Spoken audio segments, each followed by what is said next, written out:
I desensitized myself to it. I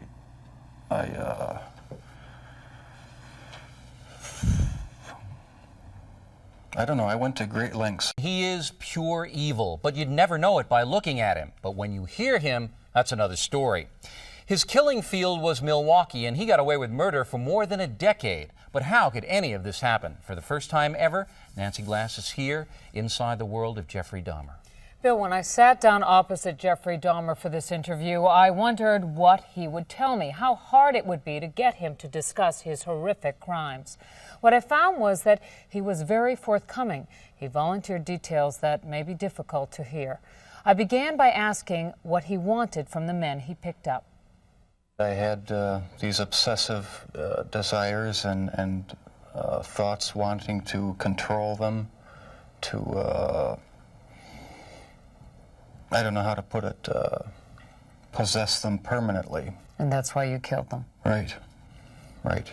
Not because I was angry with them, not because I hated them, but because I wanted to keep them with me.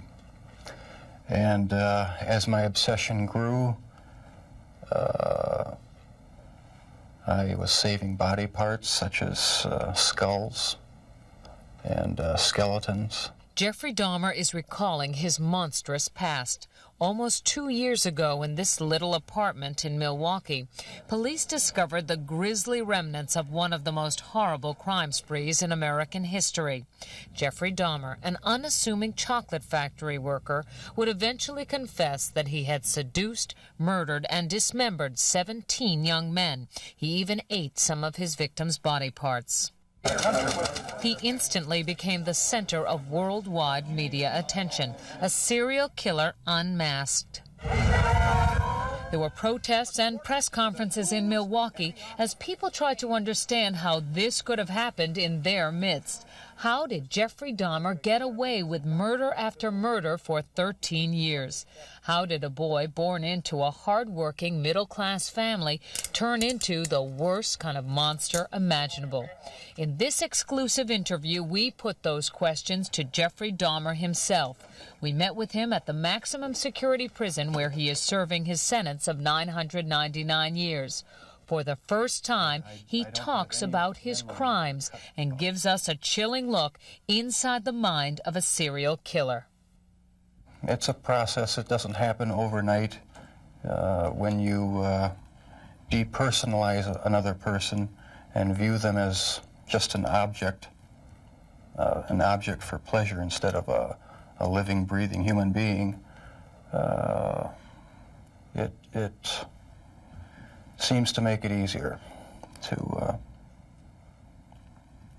do things you shouldn't do. The reason why Jeffrey Dahmer was able to get away with his crimes was because of just what you are seeing here. Jeffrey Dahmer is intelligent and articulate. That is what makes him so frightening. But if you listen carefully to his words throughout this interview, you realize it is a thin disguise. You do sound, though, like the kind of person who could have said to himself, "This is wrong. I must stop." I always knew that it was wrong, but after the first killing was not planned. I was coming back from the shopping mall back in '78.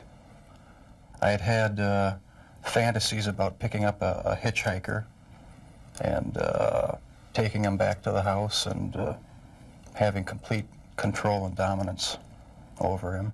The hitchhiker's name was Stephen Hicks. He was just 18. Jeffrey Dahmer took him to his parents' house. There he strangled him with a barbell. He dismembered the body and hid it in a drain pipe. It was Jeffrey Dahmer who gave those details to the police in his confession.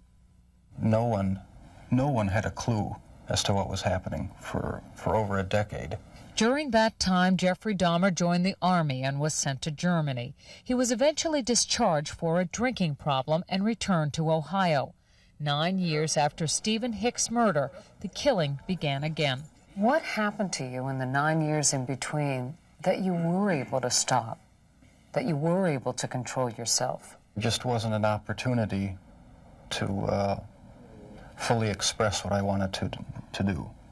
There was just not the physical opportunity to do it then.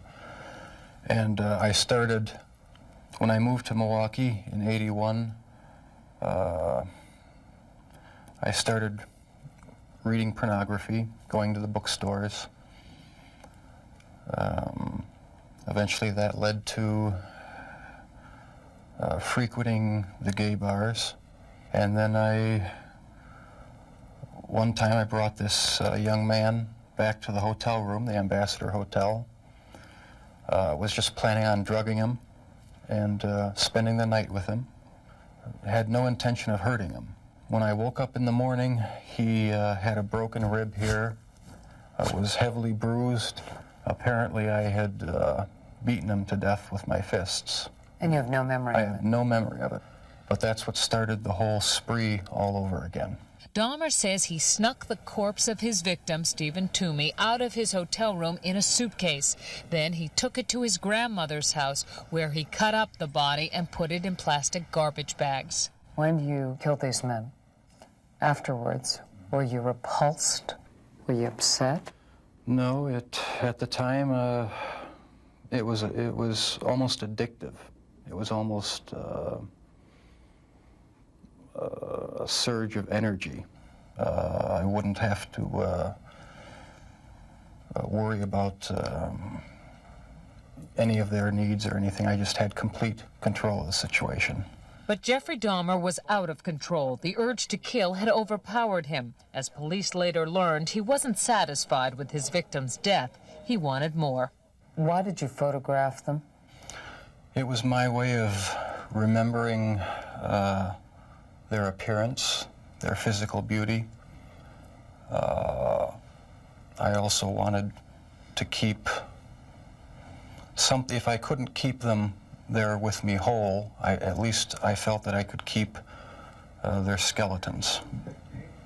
And I even went so far as planning on setting up an altar with the 10 different skulls and skeletons. And what was the purpose of the altar going to be?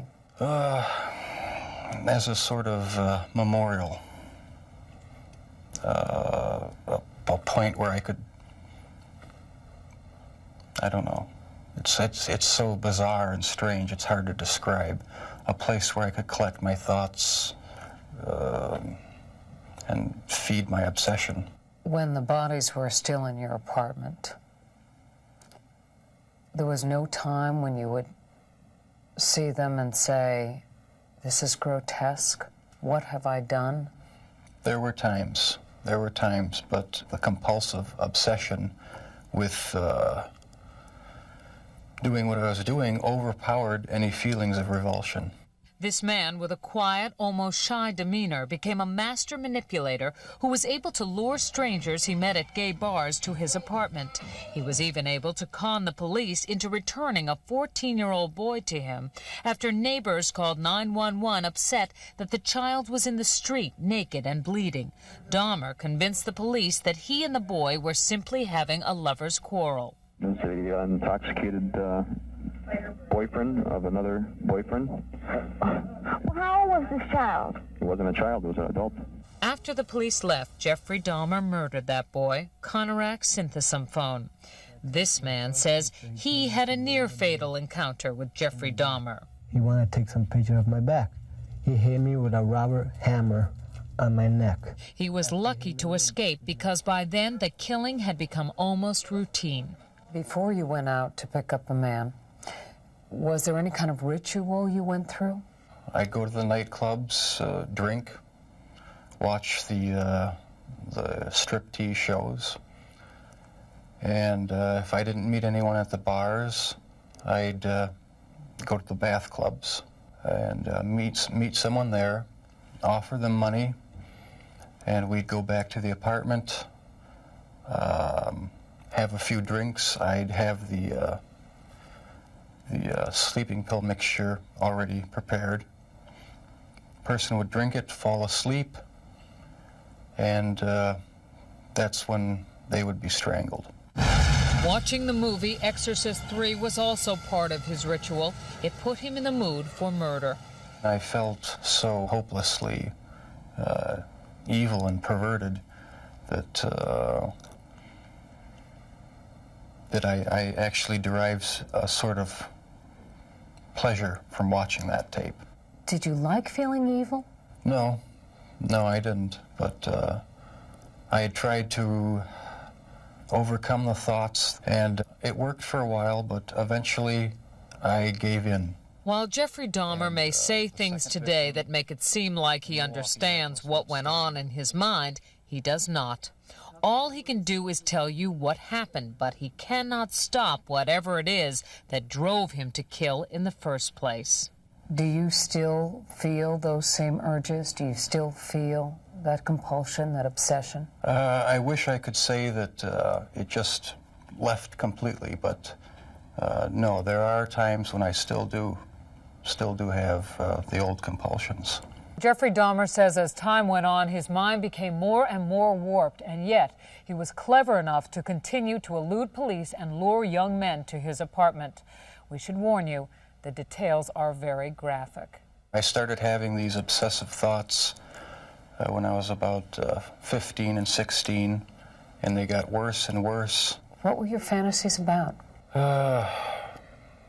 They were sexual fantasies of control, power, complete dominance. They became reality. Was there pleasure in that fantasy? There was excitement, fear, pleasure, all mixed together. Jeffrey Dahmer fulfilled his fantasies by murdering and dismembering 17 young men. In time, his desires became more extreme, his deeds more grotesque.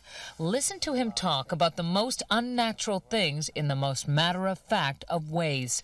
That's when you realize that none of it has touched him. I was branching out. That's when the cannibalism started, eating of the heart and the arm muscle. It was a way of making me feel that they were a part of me. At first it was just curiosity, and then it became compulsive. Then I tried to keep the person alive by inducing a zombie-like state. By injecting first dilute acid solution into their brain or hot water, and it never did completely work. Could someone like you be stopped? Could you be helped? No, I was dead set on going with this compulsion. It was the only thing that gave me any satisfaction. He became so warped by his evil impulses that he even took a victim's head with him to work at the Ambrosia chocolate factory. I kept the mummified head and skull of one of the victims in a carrying case in my locker at work. Were you almost flaunting it? Yes, but that's how strong the compulsion was. That's how bizarre the desire was. I wanted to keep something of the person with me. Jeffrey Dahmer exhibited some disturbing behavior early on. He began drinking heavily as a teenager, dropped out of college, was arrested for indecent exposure, disorderly conduct, and fondling a 13-year-old boy.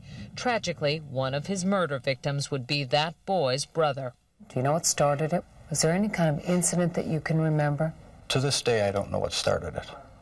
And the person to blame is sitting right across from you. That's the only person. Not parents, not society, not pornography. I mean, those are just excuses. His macabre 13-year crime spree finally ended when this man, Tracy Edwards, brought the police to the infamous apartment. Like the others, he had gone there with the promise of money. He was listening to my heart because at a point he told me he was going to eat my heart at that point. I hit him and I ran. What was the turning point for you that made you suddenly realize that you had done something terribly wrong, something you should be sorry for? It was the night of the arrest. I have no memory of what happened during the 6 hours before the last victim ran out of the apartment. I heard a knock on the door, and the police were there with the last victim. They asked me where the key was to the handcuffs. My mind was in a haze. I sort of pointed to the bedroom, and that's where they found the pictures. And they yelled, "Cuff him." And I was handcuffed. And it was just the realization that there was no point in trying to hide my actions anymore. The best route was to help the police identify all the victims and just make a complete confession. When it was revealed that most of the victims were black or homosexual, people in Milwaukee were incensed. Many felt that was why he went after them and why the police didn't seem to care when their families reported them missing. 10 of your 17 victims were black. Were they racially motivated? It was crimes? not racially motivated. It was not sexual preference. It was just to find an obsession with the best-looking young man I could find. While you just heard him say that his sexual preference had nothing to do with the killings, he has not come to terms with his homosexuality. Never understood it.